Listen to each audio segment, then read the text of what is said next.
मंजिल मिले या ना मिले, मंजिल मिले या ना मिले यह तो मुकद्दर की बात है।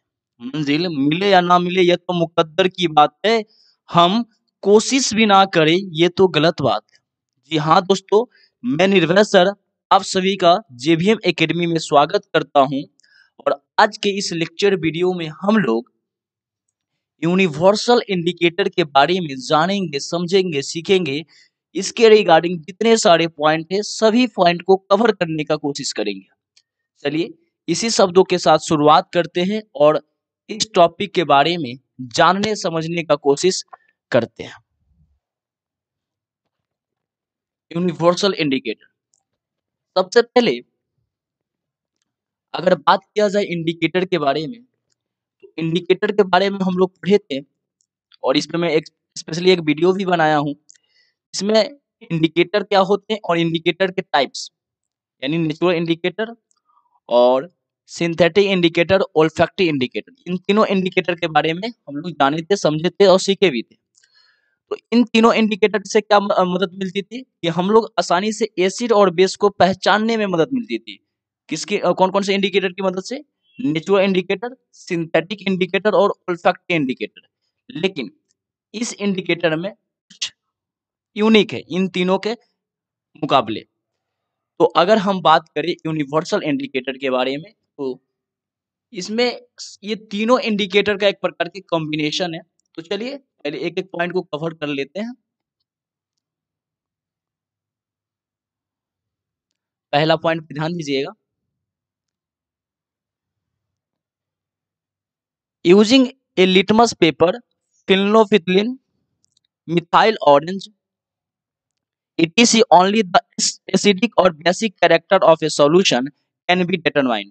यानी अगर आप जो है litmus paper, phenolphthalein, methyl orange और की मदद से आप स्पेशली जो एसिड और बेसिक एसिड और बेस के बारे में आप पता करते थे कि हाँ ये हमारे पास जो सब्सटेंस है वो एसिड है कि बेस है। लेकिन आगे की टॉपिक को कवर करते हैं। But the use of this indicator does not give the idea about the strength of acid और बेस। लेकिन लिटमस पेपर और फिनोल्फिथिलीन, मिथाइल ऑरेंज, ये तीनों जो इंडिकेटर थे इससे पता नहीं चलता था कि इसके स्ट्रेंथ कितना है, ये हमारे पास जो एसिड और बेस है इसके स्ट्रेंथ क्या है। तो so to get the strength as well as acidic or basic nature of given solution, universal indicator is use. कहने का मतलब क्या हुआ कि यूनिवर्सल इंडिकेटर से हमें क्या पता चल जाता है, हम लोग यूनिवर्सल इंडिकेटर से पता ये चल जाता है कि हमारे पास जो सब्सटेंस है वो एसिड है कि बेस है, पहला पॉइंट। और दूसरा दूसरा पॉइंट ये हमें पता चल जाता है कि इसकी स्ट्रेंथ कितनी है, इसकी पावर कितनी है जो हमारे पास सब्सटेंस है। तो यहाँ पे स्ट्रेंथ के बारे में भी पता चलता है, जो कि आपको नेचुरल इंडिकेटर और सिंथेटिक इंडिकेटर, ओल्फैक्टिव इंडिकेटर से पता नहीं चलता था। तो यूनिवर्सल इंडिकेटर से आपको एसिड और बेस के बारे में भी पता चलेगा और साथ में इसके स्ट्रेंथ के बारे में भी पता चलेगा। तो अगला पॉइंट को समझने की कोशिश करते हैं। Universal indicator show the different colour over the range of pH value from 1 to 14 for a given solution. यानी पीएच स्केल के बनाया गया है और पीएच स्केल में 1 to 14 वैल्यू होते हैं और 1 to 14 में सबके अलग अलग कलर रखा गया है।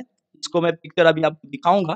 तो यहाँ पे हम लोगों ने यूनिवर्सल इंडिकेटर के बारे में क्या जाना, यूनिवर्सल इंडिकेटर के बारे में हमने ये जाना कि जो लिटमस पेपर होते थे, फिनोल्फिथिलीन होते थे, मिथाइल ऑरेंज होते थे, इससे हम लोग स्पेशली एसिड और बेस के बारे में जानते थे। लेकिन यूनिवर्सल इंडिकेटर की मदद से हम आसानी से एसिड और बेस के बारे में भी जान जाएंगे और इसके स्ट्रेंथ कितनी है, इसके अंदर पावर कितनी है, ये भी हम आसानी से यूनिवर्सल इंडिकेटर से जान जाएंगे। तो अगले पॉइंट की तरफ चलते हैं।